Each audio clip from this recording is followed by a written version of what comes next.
pausa, tá? Certo. Então, a aula de hoje é sobre a relação entre a noção de necessidade e de liberdade. E esse é um tema desafiador, porque uma das coisas que a gente mais... uma sensação que a gente tem quando toma qualquer decisão é a sensação que nossa decisão ela é livre, no sentido de que a gente poderia ter decidido de maneira diferente, caso nós quiséssemos, né? Dado se nossa vontade fosse diferente, a gente poderia decidir de maneira diferente. Só que essa ideia de que poderíamos decidir de uma maneira diferente, ela é difícil de compatibilizar com o que nós sabemos sobre o mundo, especialmente sobre a física, né? No sistema físico qualquer, pensa numa mesa de bilhar, em que você bate na bola branca, ela bate nas outras, e as outras vão batendo, vão se espalhando, etc. No sistema físico qualquer, cada causa, né, o ângulo que a bola bateu na outra, por exemplo, determina a consequência da ação, né? Então, se a bola bateu na outra em determinado ângulo, a outra vai se mover em determinado ângulo, que vai bater na outra em determinado ângulo, etc. Né? Não tem aí um espaço para vontade, para a bola decidir de um lugar para o outro. Só que nós sabemos que nós, seres humanos, não sei se nós sabemos, porque tem gente que discorda, mas uma noção comum sobre nós, seres humanos, é que nós somos seres físicos, né? O modo como nós vemos o mundo ou controlamos nossas ações depende de sinapses no cérebro, etc. E são sistemas, em última medida, sistemas físicos, né? Sistemas químicos, mas em última medida físico. Então, é complicado você encaixar na história que a ciência moderna conta, como a física e a química, em que momento que há essa livre escolha, né? Em que momento que um neurônio pode disparar de um jeito ou de outro.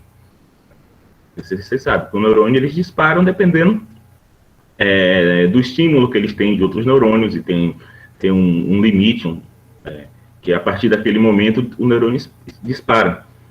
Então, o problema do livre-arbítrio em filosofia é exatamente esse problema, é de como compatibilizar a sensação que nós temos de livre-arbítrio, né, a ideia que nós temos de que nós somos seres dotados de livre-arbítrio, com a ciência moderna, né?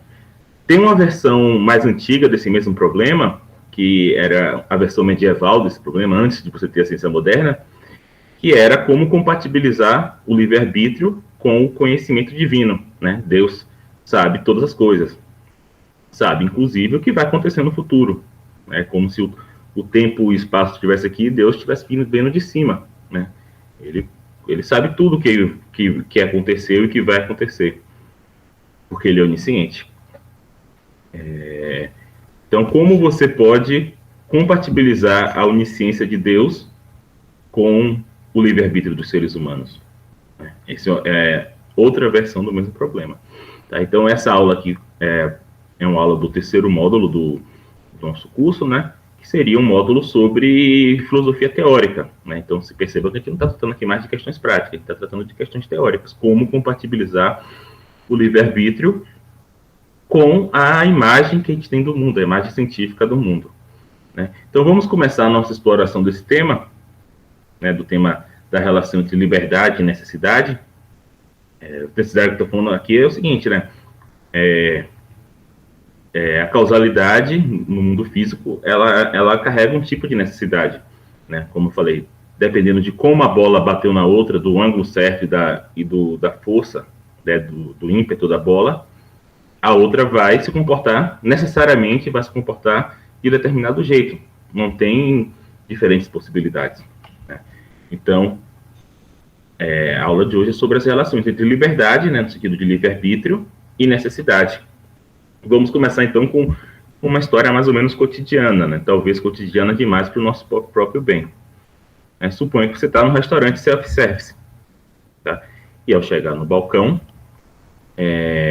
das sobremesas, você hesita entre uma salada de frutas e uma fatia de bolo de chocolate, daquelas bem calóricas, né? o bolo parece gostoso, mas você tá preocupado com seu sobrepeso, né?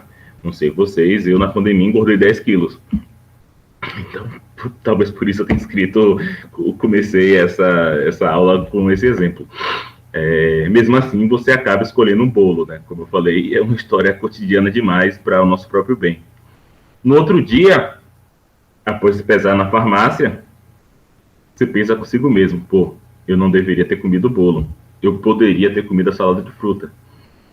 A questão aqui é o que é que você quer dizer quando você fala que eu poderia ter comido a salada de fruta? Você provavelmente não quer dizer apenas que a salada de fruta estava disponível para o seu consumo e que você, portanto, tinha a oportunidade de comer a salada de fruta. Né? Você quer dizer algo mais forte do que isso. Né? Você não quer dizer simplesmente que tinha salada de fruta e você tinha a oportunidade de escolher. Né? E tampouco você quer dizer que se as circunstâncias fossem diferentes, por exemplo, se algum amigo seu aparecesse com uma tabela de calorias para te lembrar do problema de peso, você teria escolhido salada de frutas, né? Provavelmente você quer dizer algo mais forte, né? Muito comumente, quando a gente fala esse tipo de coisa, né? Eu poderia ter feito tal coisa, a gente quer dizer que a gente poderia ter escolhido a salada de fruta naquelas mesmíssimas condições em que você escolheu o bolo, né? Que naquelas mesmíssimas condições, sem nada mudar, né? Sem um amigo seu vir te mostrar uma tabela de calorias, por exemplo, ou etc. Você quer dizer que naquelas mesmíssimas condições em que você escolheu o bolo, você poderia ter escolhido a salada de fruta, né? Então, de alguma forma, que só dependia de você mesmo ter escolhido diferente, né? É isso que você quer dizer. Ora, eu escolhi o bolo, mas eu poderia ter escolhido a salada de fruta. Só dependia de mim essa escolha. Só dependia da minha vontade, tá? Na filosofia, a gente tem, às vezes, esse termo. Muitas vezes a gente fala da vontade como essa faculdade que faz as escolhas, né? Faculdade de escolha a gente chama de vontade, né? Em inglês é will. E por isso que o problema do livre-arbítrio em inglês é o problema do free will, né? Que quer dizer da vontade livre. Então a gente de alguma forma pensa que nossa vontade ela é livre. Ela é livre em que sentido? De que independentemente de mudanças nas condições, você, por sua vontade, tem o poder de escolher coisas diferentes, né? Sem que nada mude. De alguma forma, então perceba que de alguma forma você está dizendo que de alguma forma uma cadeia causal começa na sua vontade, né? Você, sem que nenhuma causa do mundo externo mude, você pode escolher coisas diferentes, né? Então é como se nossa vontade tivesse o poder de criar uma cadeia causal nova ou de interferir em uma cadeia causal, certo? Então, geralmente é isso que a gente quer dizer quando a gente fala que poderia fazer alguma coisa, né? Então, essa ideia de que a nossa vontade pode escolher alternativas diferentes sem que haja nenhuma mudança nas condições externas, ou seja, que nossa vontade por ela mesma pode iniciar ou interferir em uma cadeia causal, que é chamada da noção de livre-arbítrio, tá? Essa é a noção clássica de livre-arbítrio, pelo menos. A gente vai ver mais tarde que tem noções um pouco diferentes de livre-arbítrio. Então, o primeiro ponto que a gente tem que notar é que esse é um poder, entre aspas, vou botar aqui entre aspas, porque, como eu falei, é problemático se nós temos realmente esse poder. Mas esse é um poder que nós costumamos atribuir somente a seres humanos, talvez a outros animais, mas provavelmente não a todos, né? A gente tem, né, seres humanos, um cachorro, né? Talvez uma bactéria, a bactéria não é animal, mas uma minhoca, talvez a gente não atribua a ela esse poder. Quando a gente fala alguma coisa como o carro poderia ter subido a ladeira, geralmente nós queremos dizer apenas que o motor do carro é potente o suficiente para subir a ladeira, ou seja, que o carro tinha a capacidade de subir a ladeira. A gente quer dizer que o carro poderia ter subido a ladeira se as circunstâncias fossem outras, né? Por exemplo, se ele tivesse mais leve, ou se o motorista fosse melhor, né? A gente geralmente não pensa que o carro escolheu não subir a ladeira, mas ele poderia escolher subir a ladeira, né? Quando se trata de pessoas, a história é diferente. Nós tendemos a acreditar que pessoas poderiam ver ou poderiam fazer coisas que de fato não fizeram, né? Sem que nada de diferente tivesse ocorrido. A gente tem que pensar que naquele momento a pessoa tinha uma escolha e, de fato, ela poderia escolher qualquer uma das duas. Vamos pensar que são duas opções. Ela poderia, de fato, ter escolhido qualquer uma daquelas duas posições sem que nada no mundo exterior tenha mudado, né? Costumamos acreditar que as pessoas poderiam fazer algo diferente do que elas fizeram, do que fizeram simplesmente por ter feito uma escolha diferente, né? Então, nesse sentido, a gente pensa que as escolhas são livres, né? As escolhas são fruto de livre-arbítrio, porque elas podem ser diferentes sem que nada no mundo mude, né? Porque perceba, se nada no mundo mudou e eu posso escolher diferentemente, isso quer dizer que minha escolha não é constrangida por nada no mundo, ou pelo menos não é constrangida totalmente. Claro que nossas escolhas são constrangidas pelas circunstâncias externas, né? Por exemplo, se você está com muita dor ou se você está com sede, você tende a fazer algumas coisas, né? Se está com sede, você tende a beber água, né? Então, de alguma forma, ou se sua mão está no fogo, você tende a tirar, né? Então, de alguma forma, as circunstâncias externas certamente constrangem nossas escolhas, mas a gente geralmente pensa que elas não constrangem totalmente, né? Que pelo menos em algum grau nossas escolhas são livres, né? Compare, por exemplo, com a situação em que você solta uma bola e ela cai, né? Nós pensamos que não havia a possibilidade da bola não ter caído, né? A não ser que algo diferente tenha ocorrido, né? Por exemplo, alguém tivesse aparado a bola, segurado a bola, né? Isso quer dizer que nós pensamos que as leis da natureza, né, nesse caso a lei da gravidade, e as circunstâncias iniciais da bola, ou seja, o fato dela estar no alto, o fato dela ser solta, a gente tende a pensar que no caso da bola, as leis da natureza e as suas circunstâncias iniciais necessitam o comportamento da bola. Em que sentido? Tornam necessário que a bola haja daquele jeito, ou seja, torna impossível que a bola haja de outra maneira, né? Se eu solto uma bola e não tem nada para pará-la, é impossível que ela não caia, né? Porque as leis da natureza, no caso a gravidade, vão fazer com que ela caia, né? Em outras palavras ainda, as leis da natureza e as circunstâncias iniciais determinam que a bola caia, né? Então, os dois termos aqui são importantes. Determinam e necessitam, né? Necessitam quer dizer que é impossível que ela faça diferente. E determinam quer dizer que, determina, não. Possa que ela faça daquele jeito, né? Então, nesse contexto aqui, determinar e necessitar meio que tem o mesmo significado. Porém, quando se trata de pessoas, né, eu, você, etc., a ideia parece ser diferente. A ideia parece ser que até o momento em que alguém decide fazer algo, não há nada que determine irrevogavelmente qual será a sua escolha, né? A gente pensa que a gente é diferente de uma bola nesse sentido, né? Tudo bem, nós estamos sujeitos às leis da natureza, né? No caso da lei da gravidade, por exemplo. E claro, se alguém soltar a gente do alto, a gente vai cair também, né? Nesse caso aí, a gente meio que não tem escolha. Mas a gente está sujeito a outras leis da natureza, né? Leis da biologia, da psicologia, etc. E a gente tende a pensar que essas leis, de alguma forma, não determinam nossas escolhas, diferentemente da bola, né? Que, estando totalmente igual às condições iniciais e estando totalmente igual às leis da natureza, né?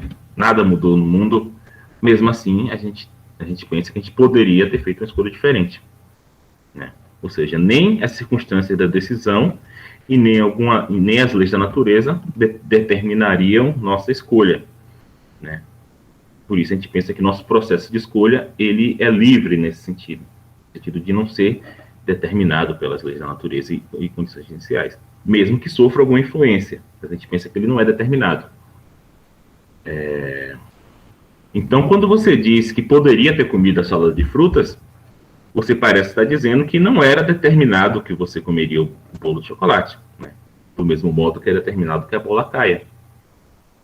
Quer dizer que não há nenhum processo no mundo ocorrendo, nenhuma cadeia causal ocorrendo no mundo, que tornasse inevitável que você escolhesse o bolo de chocolate. Não era necessário, no sentido de ser determinado pelas leis da natureza e circunstâncias, que você comesse o bolo. Né?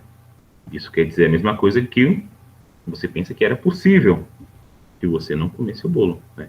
Então, a intuição por trás dessa ideia é essa noção clássica de livre-arbítrio. Né? Então, resumindo, a gente pensa que nós temos livre-arbítrio.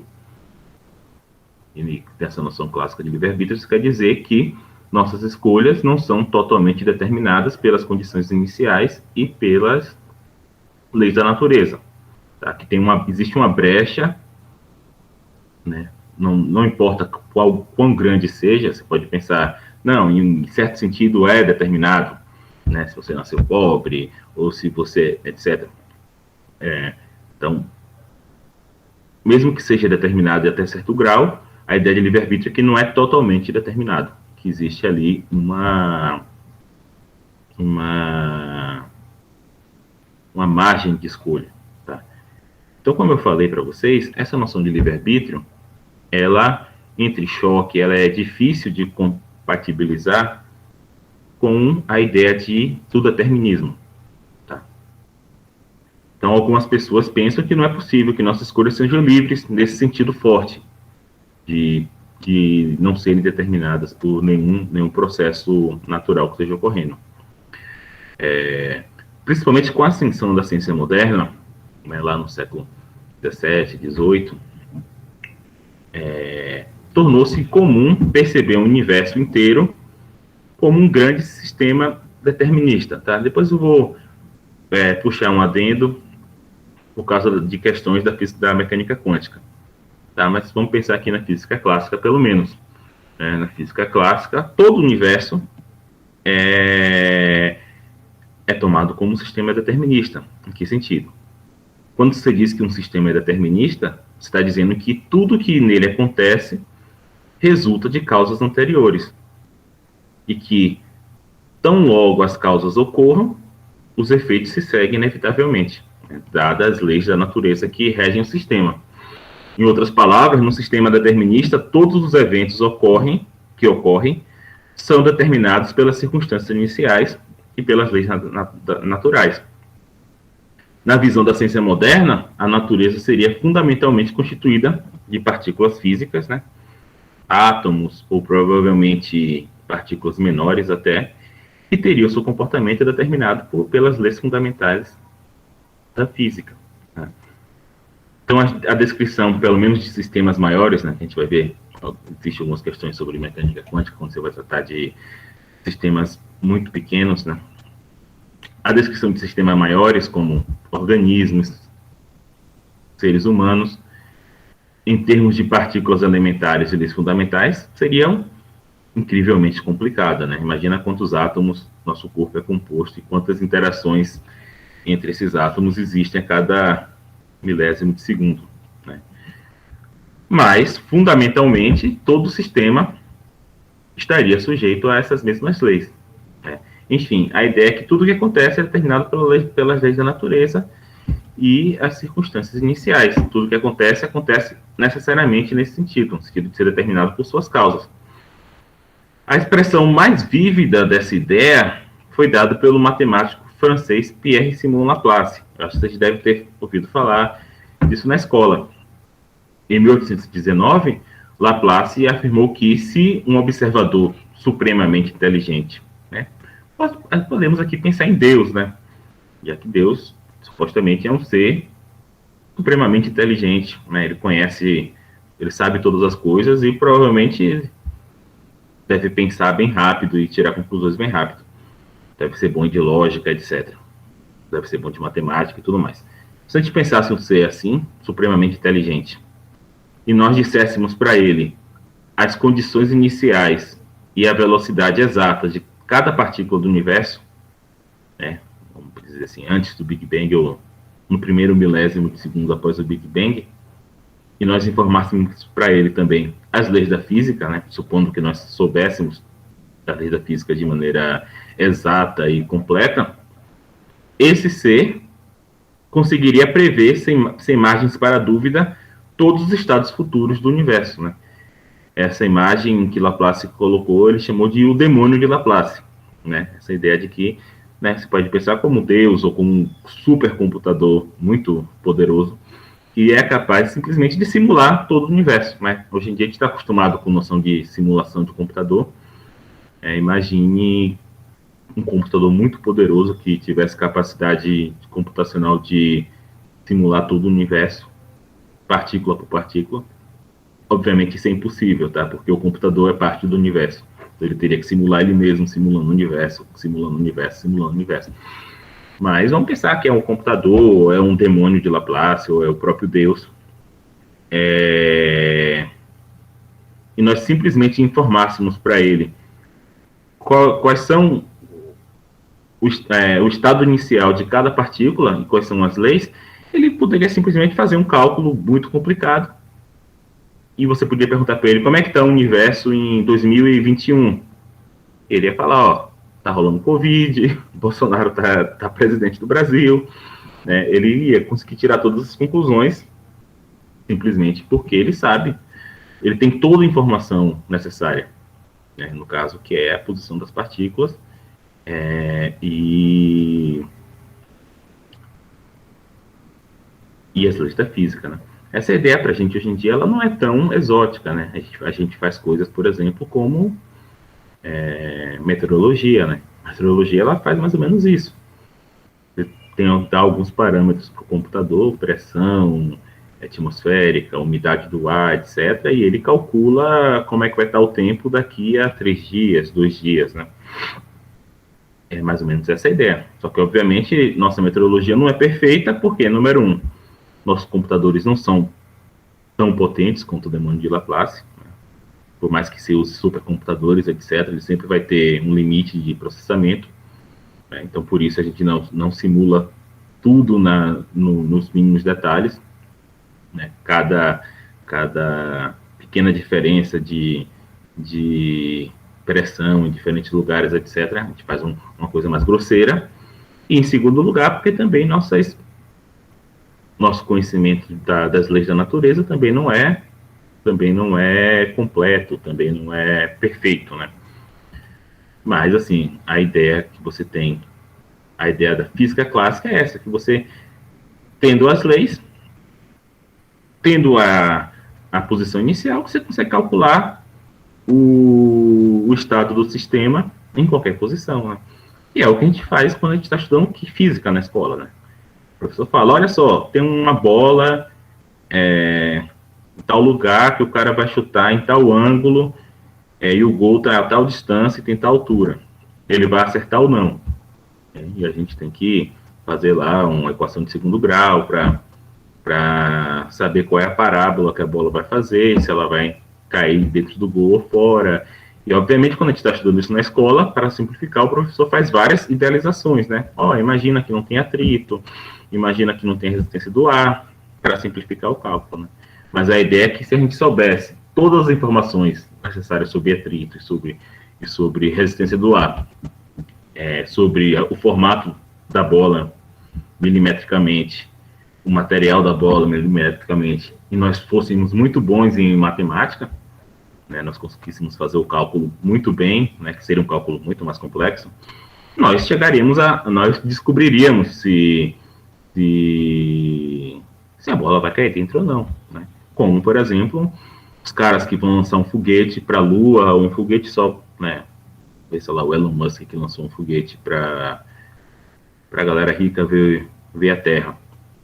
Certamente ele fez simulações de computador antes, né? Ele quer saber se o foguete dele vai alcançar a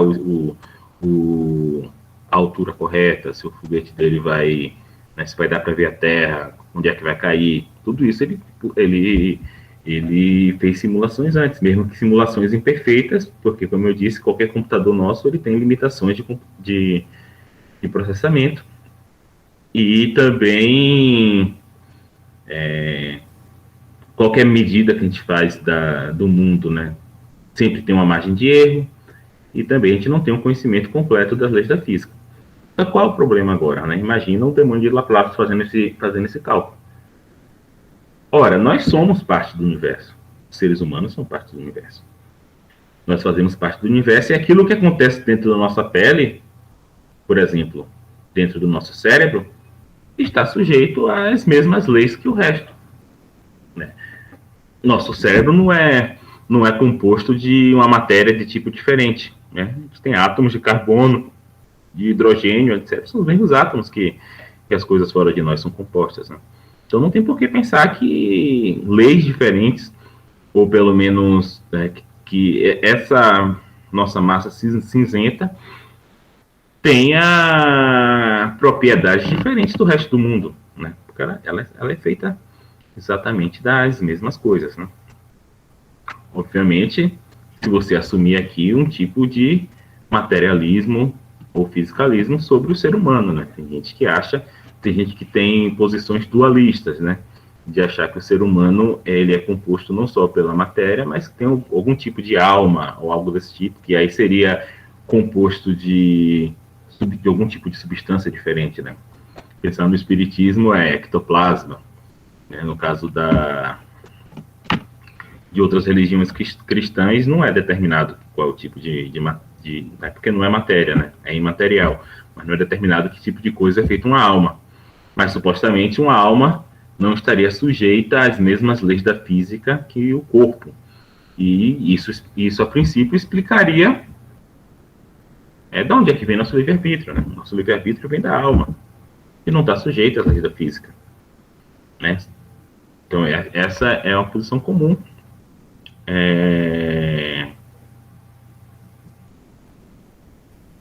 Mas não é tão simples assim.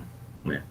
Porque o que acontece é o seguinte: é comum na física pensar que sistemas fechados, ou seja, se tem um sistema fechado, é um sistema que não interage com nada que está fora dele, né? Um ser humano não é um sistema fechado, né? Porque a gente está o tempo todo comendo, excretando, então a gente está tomando sol, né? Então a gente está recebendo energia de fora de nós para fazer movimentos, etc. Né? Então o nosso sistema não é fechado, porque a gente troca energia com o ambiente. Mas um sistema fechado é um que não troca energia com o ambiente, ele só troca energia internamente. Né? Na física, geralmente se pensa que um sistema fechado, a quantidade de energia naquele sistema é constante. Certo? Porque não se cria, né? Voltando para o Laplace, como é que é? Nada se destrói, nada se cria. Deixa eu ver aqui. Tudo se copia, né? Isso aí é brincadeira que o pessoal faz. Laplace, nada se cria. Deixa eu ver aqui qual é a frase do Laplace.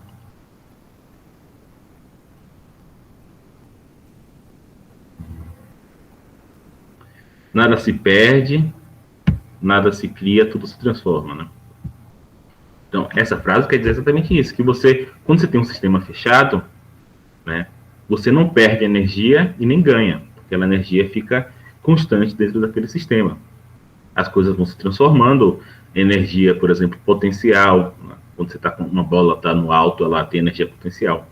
Quando você solta, essa energia potencial se transforma em velocidade, ou seja, se transforma em energia cinética. Né? Quando ela bate no chão, essa energia cinética se transforma em outro tipo de energia, por exemplo, em som. Né? Vai amassar o chão. Né? Então, aquela energia foi transferida para outra substância e resultou naquele amasso, etc. Então, a ideia é que quando o sistema é fechado, você tem simplesmente a energia se transforma de um tipo para outra, mas ela não aumenta e nem diminui. Só que qual é o problema? O universo, como um todo, supostamente é um sistema fechado. Né? Pegar o universo como a união de todas as coisas, não tem nada fora do universo para trocar energia com o universo. Então, o universo ele precisaria ser um sistema com energia fixa, né?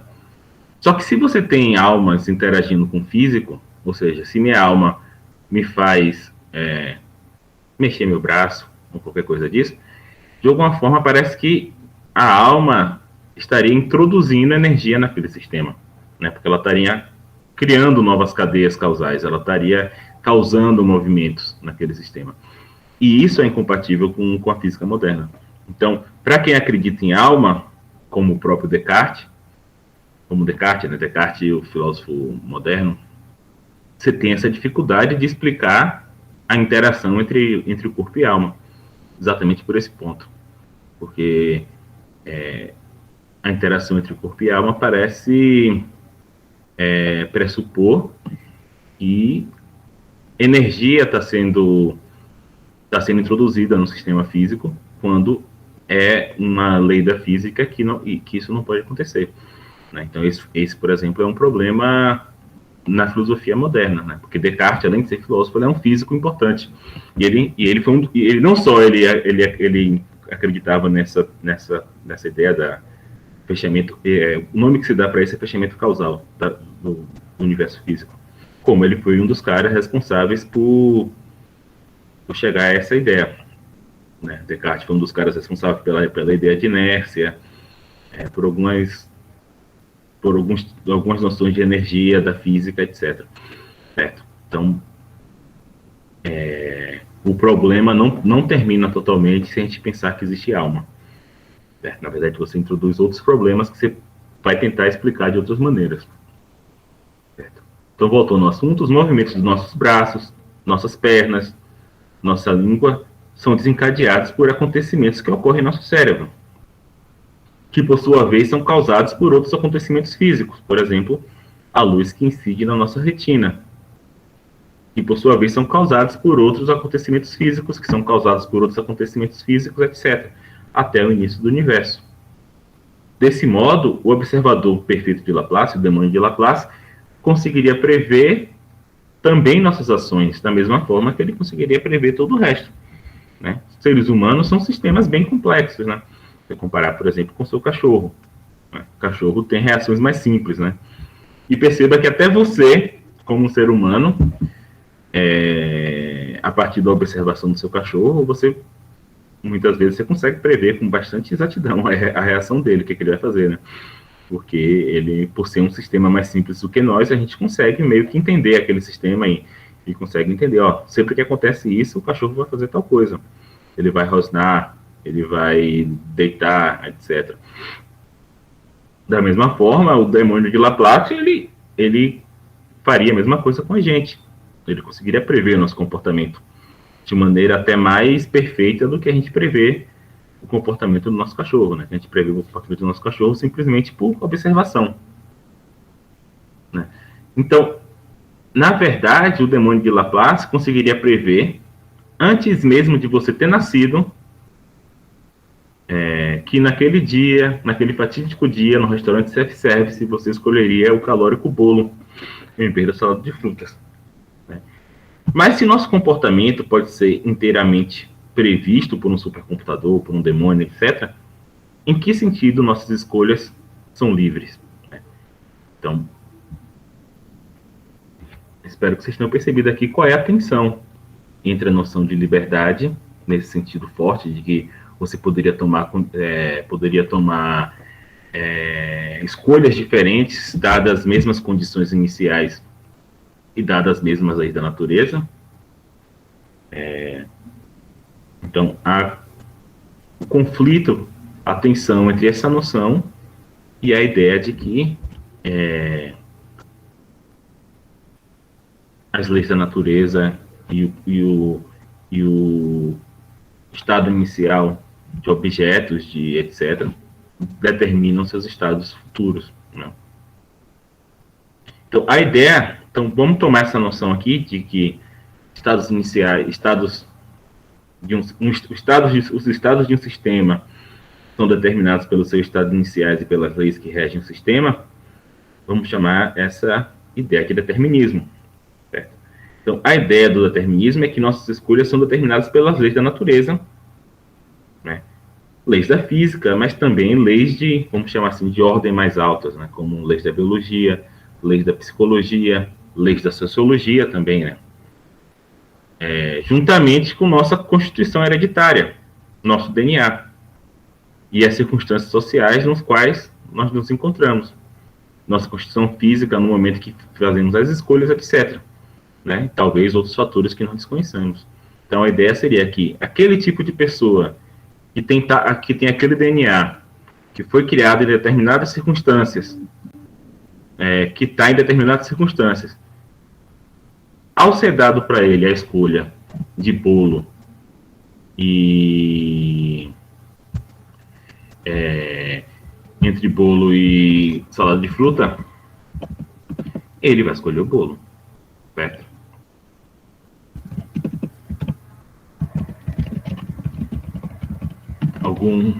Alguma comentário, alguma reação até agora? Como eu falei para vocês, esse aqui é um assunto mais ou menos polêmico, né, que mexe com algumas das nossas intuições mais fortes, né? Então, a ideia do determinismo é que sua escolha estaria determinada pela situação imediatamente anterior a ela. A situação, por sua vez, estaria determinada pela situação imediatamente anterior a ela, e assim sucessivamente até o estado inicial do universo.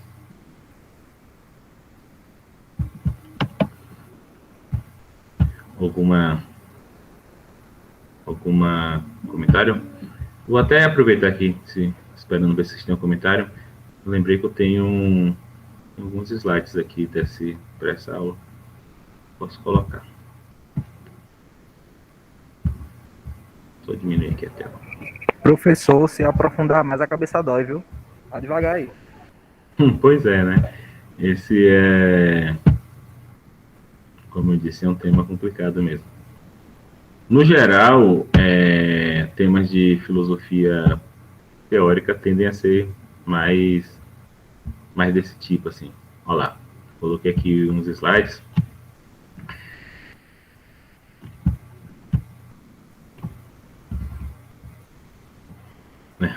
A história cotidiana, a escolha entre o bolo e a salada de fruta. Pronto, então a gente está nesse segundo slide aqui, um argumento determinista. Diga, Daniel.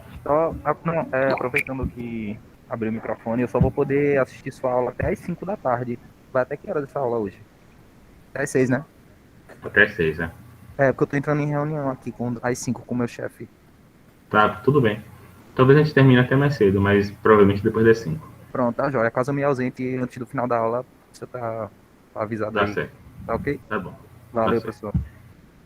Então vamos pensar aqui qual seria o argumento do determinista, né? Nós poderíamos organizar o argumento determinista da seguinte maneira, né? A primeira premissa é: tudo que fazemos é causado por forças que não controlamos, né? As leis da natureza, nossas condições iniciais, etc. 2.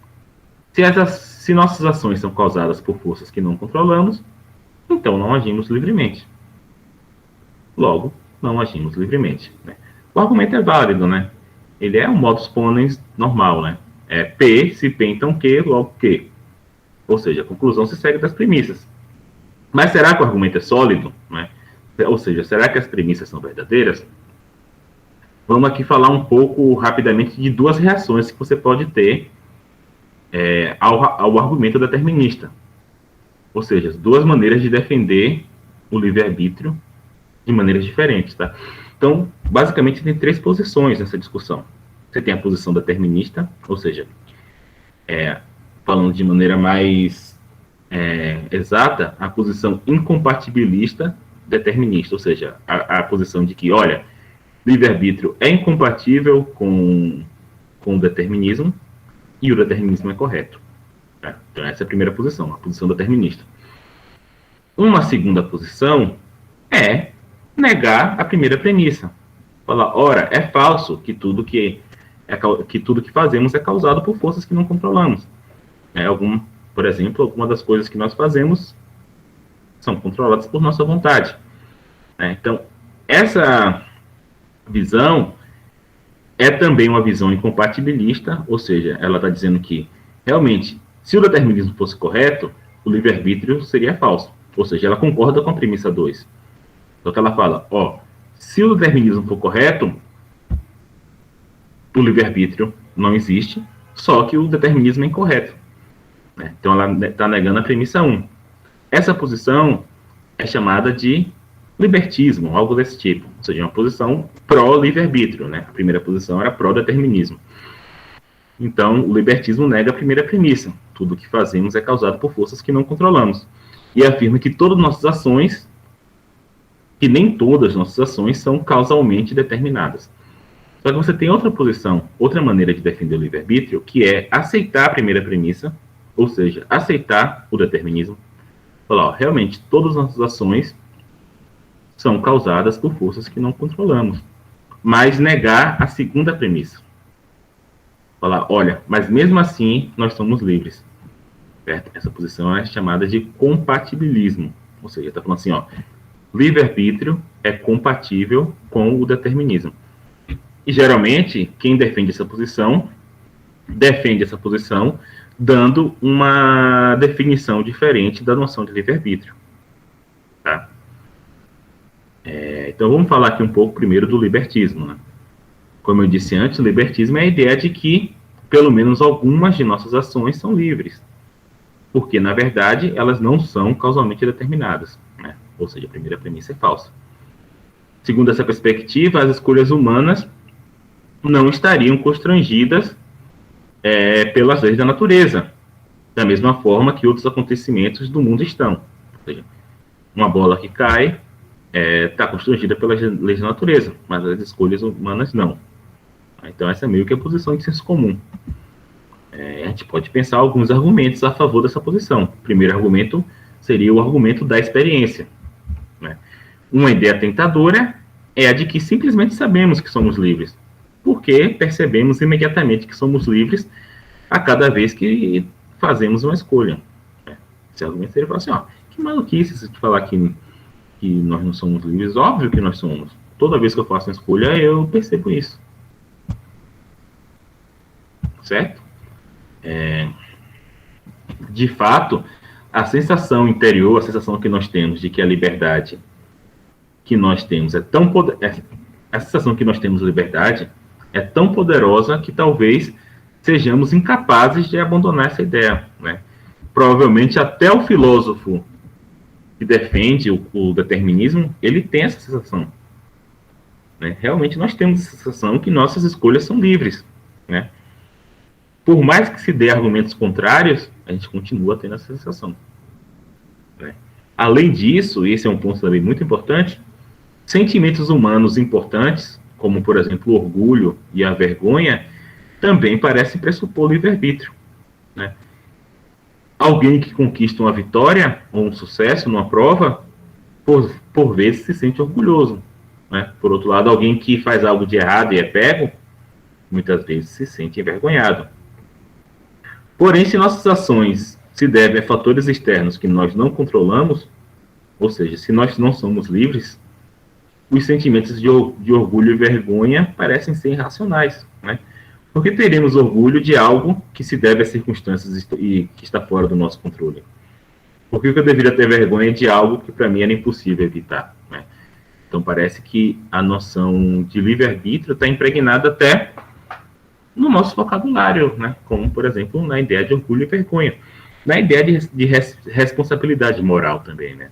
Qual o sentido de você condenar alguém à prisão se aquela pessoa não teve escolha? E isso talvez seja um bom argumento para que nós aceitemos que nós temos escolhas. Né? O fato de percebermos imediatamente que somos livres cada vez que fazemos uma escolha, porém, não é um indicativo infalível de que nós somos de fato livres. Porque, afinal, nossa sensação de liberdade pode ser uma ilusão. Né? Ilusões, aqui é um exemplo de uma ilusão visual, tá? Uma ilusão perceptiva que afeta nossa visão. Se eu perguntar para vocês qual dessas duas linhas é maior, por mais que você saiba a resposta, eu acredito que você não consegue parar de ver a linha da esquerda como maior e a linha da esquerda como menor, quando, na verdade, elas têm exatamente o mesmo tamanho. Então, essa é uma ilusão famosa, é a ilusão de Miller-Lyer. E uma característica importante da ilusão é essa. Mesmo que você saiba, mesmo que você pegue uma régua e meça as duas linhas e veja que elas têm exatamente o mesmo tamanho, quando você tira a régua e olha, você continua vendo a da esquerda maior. Então é comum a ilusões que nós continuemos enganados, mesmo que nós saibamos que estamos sendo enganados. Por exemplo, essas duas linhas têm o mesmo tamanho. Mesmo que nós saibamos disso, essa ilusão continua tendo efeito. Eu acho que para um ser humano normal é impossível ver essas linhas como tendo o mesmo tamanho. Por mais que você saiba, por mais que você se force, por mais que você treine, você continua vendo a linha da esquerda maior.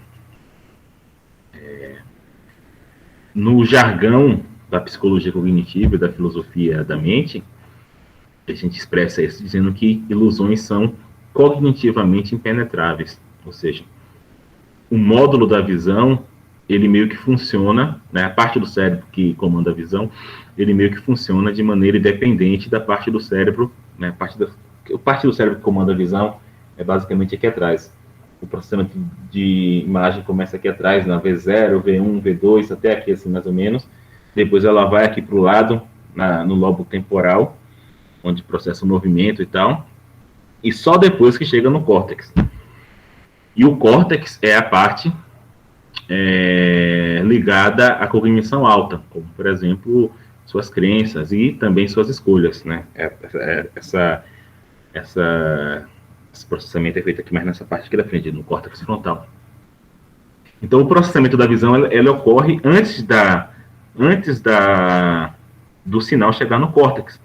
De modo que, por mais que você saiba, por mais que seu córtex esteja ciente que essa linha também é diferente, essas partes aqui do cérebro, que são, entre aspas, mais burras, ou pelo menos elas não estão ligadas diretamente ao córtex, só no final, continuam processando do mesmo jeito, né? E por isso a gente fala que ilusões são cognitivamente impenetráveis. E, para tentar motivar essa ideia de que o livre-arbítrio pode ser um tipo de ilusão, tem um experimento muito famoso feito por um neurologista chamado Benjamin Libet. Na década de 80, ele fez uma série de experimentos que parece sugerir que nossa sensação de liberdade não é um bom indicativo para o fato de nós sermos, de fato, livres. Nesse caso, a nossa sensação de liberdade seria um tipo de ilusão. No experimento, Libet pediu que as pessoas se sentassem na frente de um relógio, certo? E simplesmente escolhessem um momento aleatório para mover o dedo. Certo? Simplesmente você tem um relógio ali, um ponteiro passando, e você simplesmente vai escolher um momento, qualquer momento que você quiser, você vai mover o dedo. Certo? Só que ele pediu o seguinte, que era para você lembrar a posição exata que o relógio estava no momento que você decidiu, no momento que você fez a decisão. Na hora que você decidiu mover o dedo, em que ponto estava o relógio. Certo?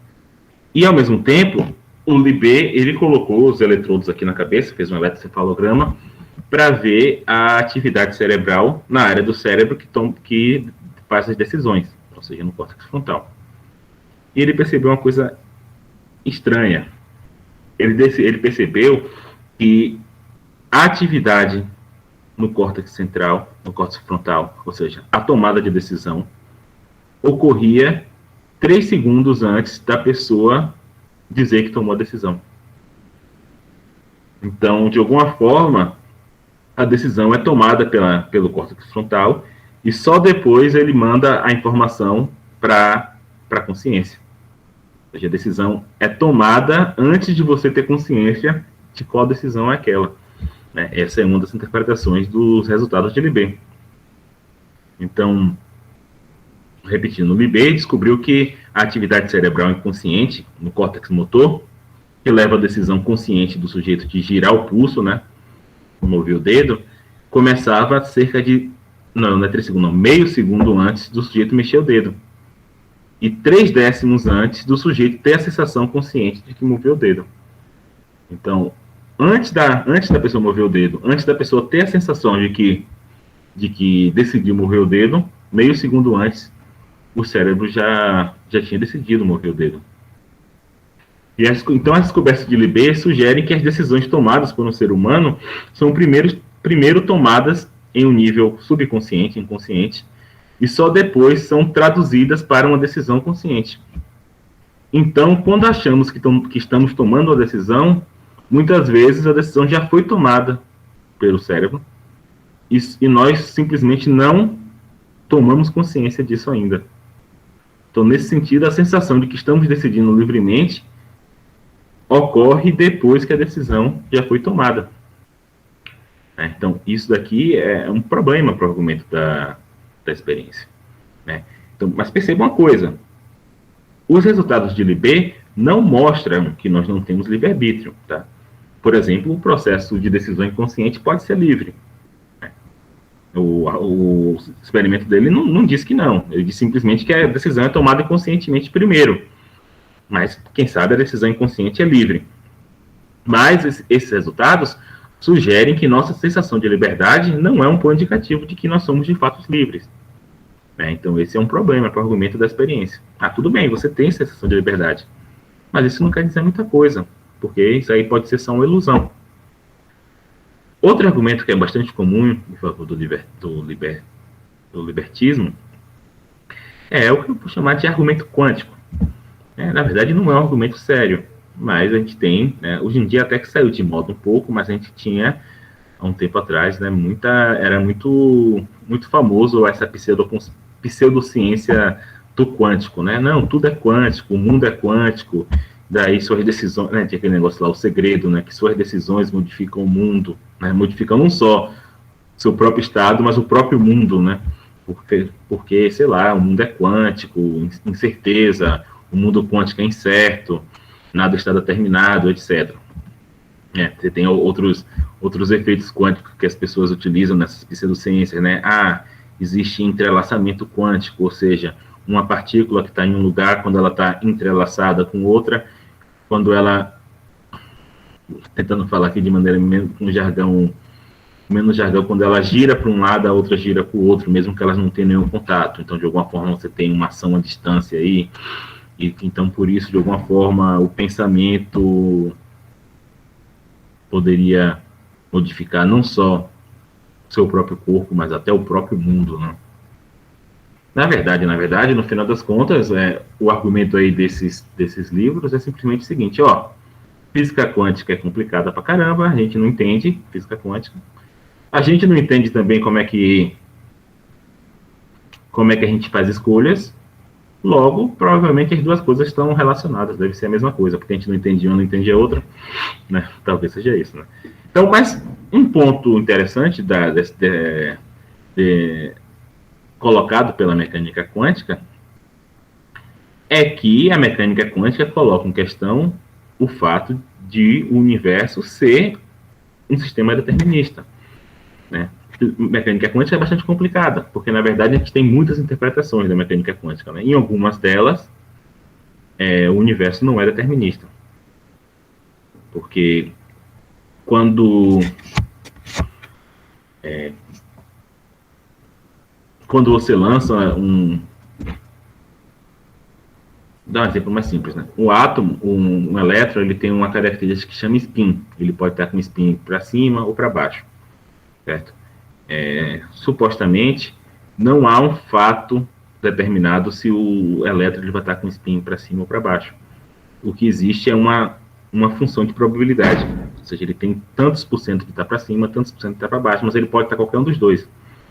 E em algumas interpretações da mecânica quântica, dado que ele pode estar em qualquer um dos dois, e você só sabe quando ele está, quando você mede, só que o problema de medir um elétron é o seguinte, um elétron é uma coisa bem pequena, Assim, um fóton, que é a interpretação de partícula para a luz, é composto de 2 elétrons. Então, percebam, uma partícula de luz é maior que um elétron.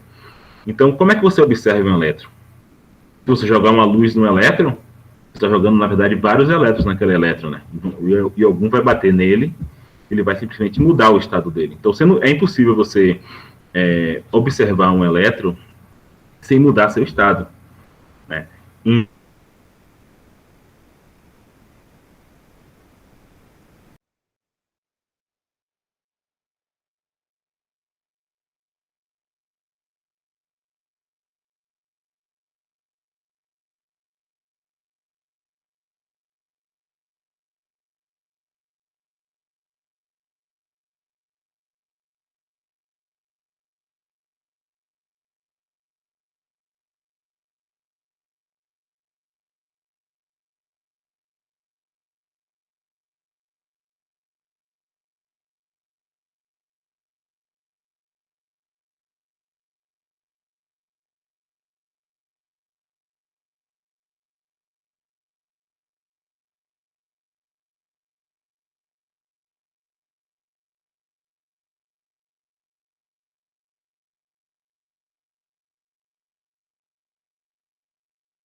Caiu minha conexão. E esse é um dos principais problemas desses livros de misticismo quântico, é que para sistemas grandes, como o ser humano, por exemplo, esses efeitos quânticos tendem a balancear um ao outro, de modo que para coisas grandes como a gente, esses efeitos quânticos eles são desprezíveis. Mas quando você está tratando de partículas muito pequenas, faz a diferença. Então, na mecânica quântica, as regras que governam o comportamento de partículas subatômicas, ou seja, partes de átomos ou menores, seriam irredutivelmente probabilísticas, ou seja, não determinista. Em outras palavras, as leis da quântica podem nos dizer que, em certas condições, há uma certa percentagem de átomos radioativos vai decair, mas não quais átomos específicos vão decair em qual momento. Né? Então, é indeterminístico isso. Você não sabe qual átomo vai decair. Um átomo decair é ele lançar uma onda radioativa e perder alguns elétrons, etc. A gente sabe que um átomo de carbono demora tantos tempos para decair, né? Em tanto tempo você tem a tal probabilidade de tal porcentagem de átomos decair, mas você não consegue, é impossível dizer quais átomos vão decair especificamente. Certo? Então, muitas vezes, como eu estava dizendo, as pessoas tomam a teoria quântica como uma boa notícia para o livre-arbítrio. Por exemplo, tem vários livros pseudocientíficos sobre consciência quântica e seus poderes mágicos. Afinal, se nem tudo é determinado, então talvez possamos ser livres, né? Já que nossas ações podem estar... já que nossas ações podem estar entre as coisas que não são determinadas. Entretanto, esse é um ponto importante, o indeterminismo quântico não ajuda a defender o livre-arbítrio. Em primeiro lugar, quais átomos vão decair, por exemplo, efeitos quânticos, eles são aleatórios. Não são ordenados e ponderados. Só que quando a gente quer dizer que a gente tem livre-arbítrio, a gente não quer dizer que nossas ações são aleatórias. Para existir livre-arbítrio, não basta que nossas ações não sejam determinadas. Elas precisam ser, ou seja, não ser determinadas no sentido de serem aleatórias. Elas precisam ser determinadas pela nossa vontade, e não simplesmente aleatórias, né? Só que efeitos quânticos são aleatórios. Então, esse é o primeiro problema. Quando você diz, eu poderia ter comido salada de fruta, você provavelmente não quer dizer que apenas que sua escolha não estava determinada pelas leis da natureza. Você quer dizer algo mais forte. Você quer dizer que você determinou a escolha, né? E o segundo problema, que é esse que eu falei anteriormente, é que para sistemas maiores, como como um ser humano, geralmente efeitos quânticos são desprezíveis, porque o efeito de um átomo é meio que, como as probabilidades são fixas, o efeito de um átomo meio que contrabalanceia o do outro e no final das contas dá uma soma zero, ou próxima de zero. E outro problema do libertismo é dar uma explicação positiva, né? Como é que você defende o livre-arbítrio? Como é que você consegue realmente criar uma cadeia causal? Né? E esse foi aquele ponto que eu estava falando sobre o problema do dualismo. Para compreender que nossas escolhas como livres, não basta negar que elas são determinadas, né? Nós precisamos também de uma perspectiva positiva acerca de como elas podem ser livres. O libertismo tem muita dificuldade em dar uma perspectiva positiva sobre como o comportamento humano pode ser livre. Né, a gente poderia imaginar que dentro de cada um de nós há uma espécie de semental, né, uma alma, um homúnculo. Né, o homúnculo é um homenzinho pequeno. Como na imagem do primeiro slide, né? Deixa eu mostrar para vocês. Primeiro slide. Aqui, né? A gente pode pensar que existe uma alma aqui sentada no nosso cérebro, tomando decisões, né? Uma alma ou um homenzinho pequeno tomando decisões.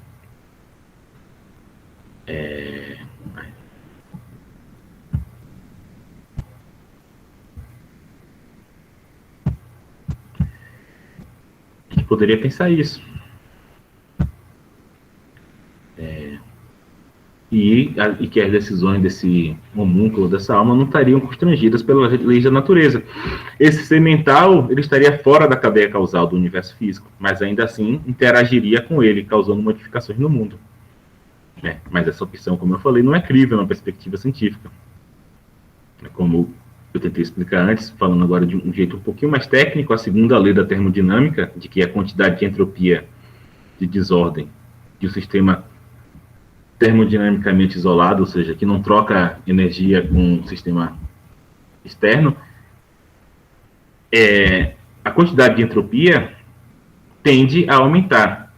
Ou seja, a quantidade de entropia é a quantidade de quão o sistema está homogêneo. Então, por exemplo, se eu tenho aqui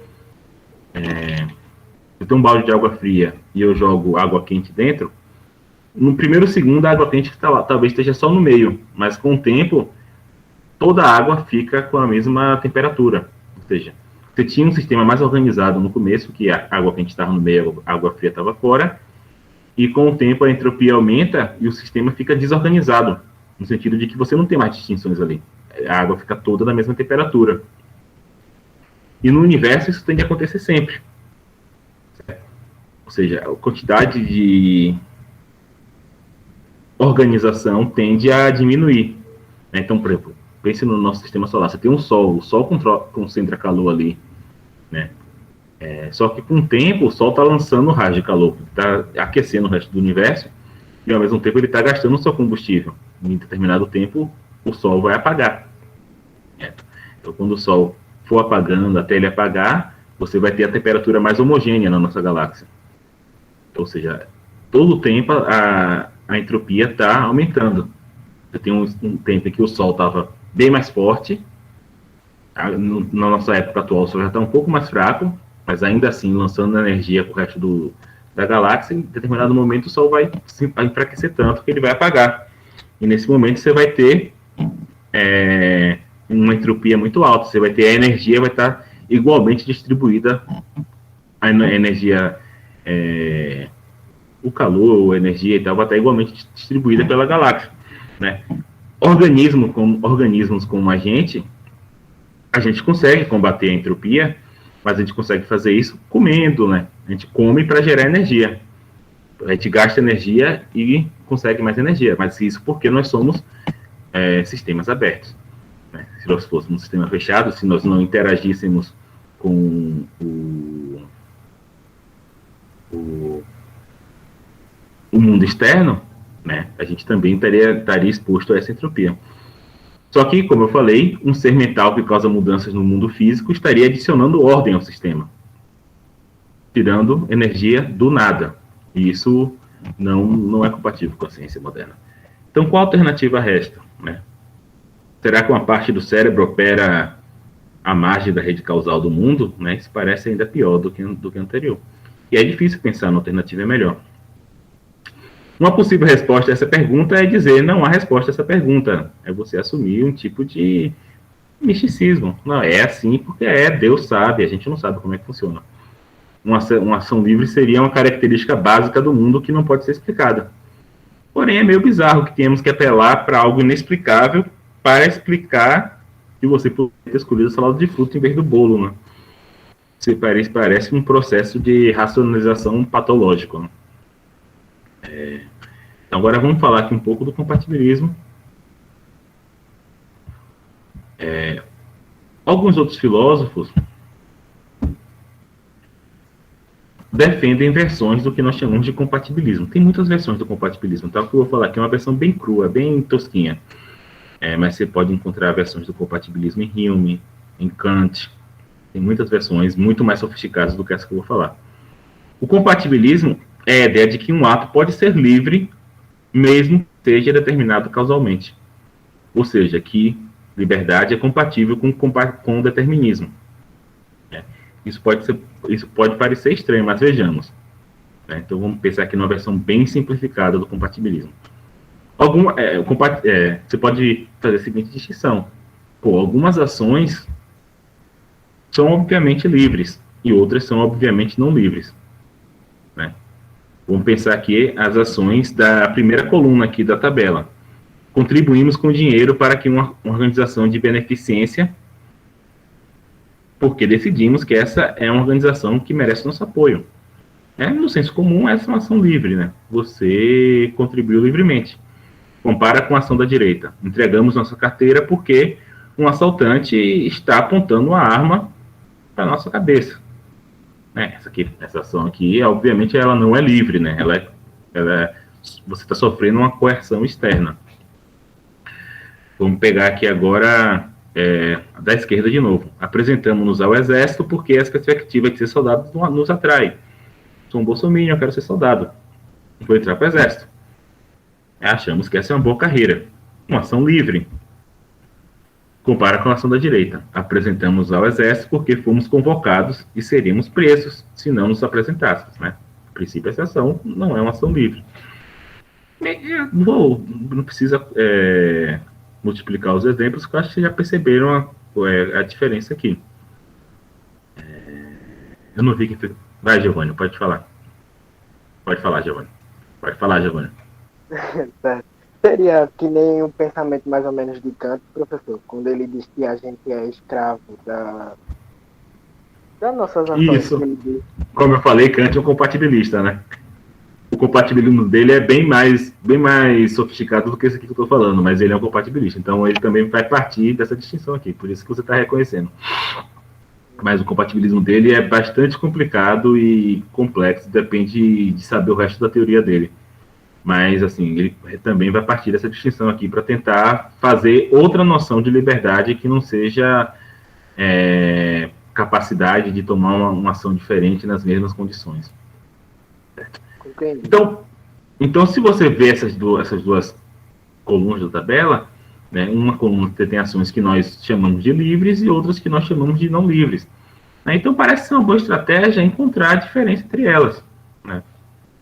Então, vamos pegar aqui essas duas primeiras ações, da primeira linha. Né, eu contribuo com a ONG porque eu achei a causa importante e eu dou a carteira porque alguém botou uma arma na minha cabeça.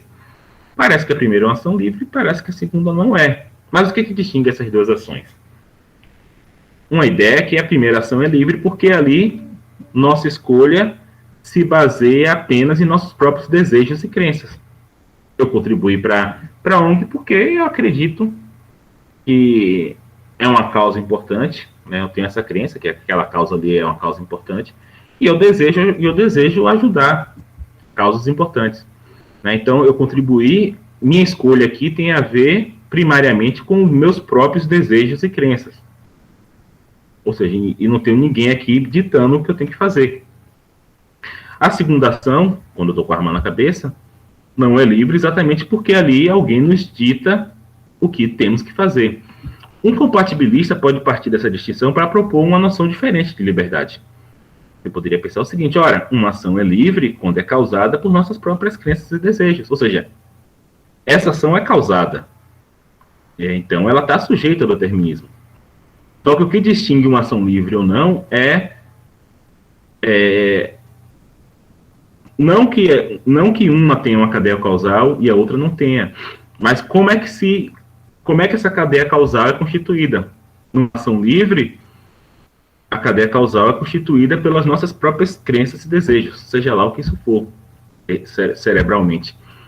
Já no caso do cara que coloca a arma na nossa cabeça, o que nos faz agir ali passa não apenas pelas nossas crenças e desejos, mas passa pelo fato de ele estar colocando uma arma na nossa cabeça.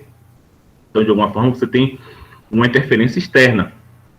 Uma interferência externa determinante para a nossa ação, né? Enquanto no primeiro caso, o que realmente determina a nossa ação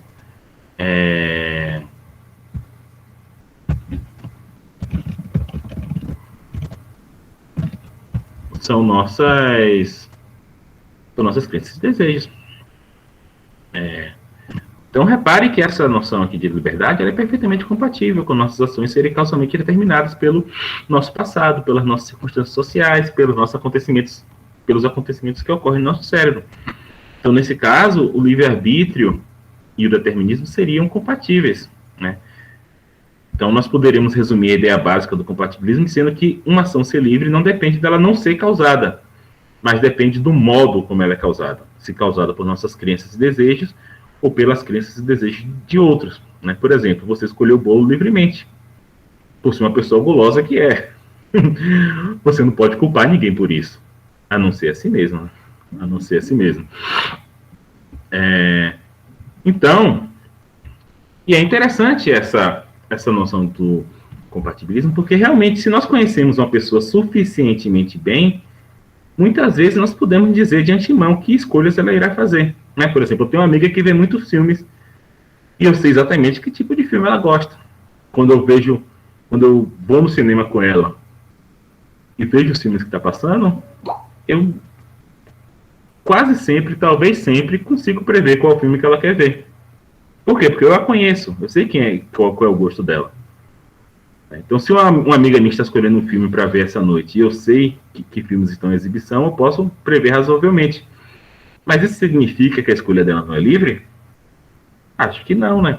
Por mais que eu consiga saber qual filme ela vai escolher, porque eu sei que tipo de pessoa ela é, aquela escolha é livre exatamente no sentido de que aquela escolha é uma escolha do tipo de pessoa que ela é.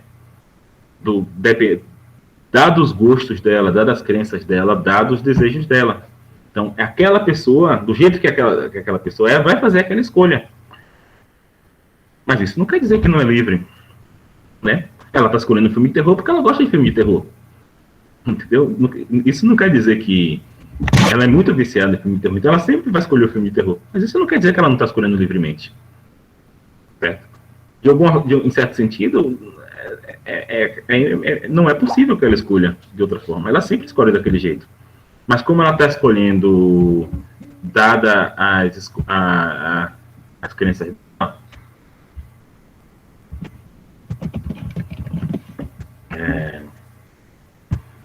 aquelas escolhas são livres. Então, essa parece ser uma coisa interessante dessa noção de liberdade que eu estou tentando falar aqui. Contudo, o compatibilismo tem um problema grave, né? Nem tudo são flores, né? O compatibilismo afirma que nós somos livres se as ações decorrem do nosso caráter, de nossos desejos, etc., não manipulados. Porém, e esse é um ponto de Kant, né? Em última análise, nosso caráter e nossos desejos são causados por forças que nós não controlamos também, né? Por exemplo, são causados, ao menos parcialmente, pelo modo como nós somos criados, pelos nossos pais, cujo caráter foi moldado pelo modo, pelo menos parcialmente pelo modo que foi criado pelos pais deles, etc. Então, né, parece que tomar uma ação dado nossas próprias crenças e desejos não parece ser suficiente para ser livre, né? Esse é um ponto que Kant faz, né? um filósofo chamado Peter van Inwagen, que é um filósofo do século XX, muito importante, ele exprime essa mesma ideia falando o seguinte: se o determinismo é verdadeiro, então nossas ações são consequências da lei da natureza e de acontecimentos que ocorreram no passado remoto. Mas tanto as leis da natureza como aquilo que ocorreu antes de termos nascido não depende de nós. Logo, as consequências dessas coisas não dependem de nós, né?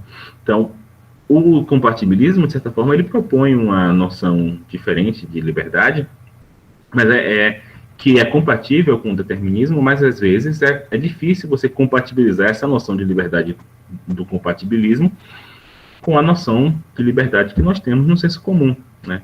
Então, os compatibilistas concordam que o caráter e os desejos que temos agora não dependem de nós, mas essa conclusão parece constituir uma aceitação de derrota, né? Pois parece ser a aceitação de que nós não somos livres, afinal. Mesmo que a análise compatibilista nos permita continuar a dizermos que nós somos, entre aspas, livres. Tá? Então, esse aqui não tenho nenhuma intenção de resolver esse problema. A minha intenção só era mostrar o problema e deixar o pepino com vocês. Tem uma bibliografia muito grande sobre esse tema. É um tema bastante importante desde a Idade Média, pelo menos, né, quando eu coloquei aquela versão, né, que é a relação entre liberdade e conhecimento divino, passando por toda a filosofia moderna e vai até a filosofia atual, né, como foi Peter van Inwagen, por exemplo, é um filósofo atual, não sei se ele já morreu. Deixa eu ver aqui. Peter van Inwagen. É isso, gente, eu acho que vou deixar vocês por aqui mesmo, para vocês terem um tempo de terminarem de vocês terminarem a avaliação. Vou interromper a gravação.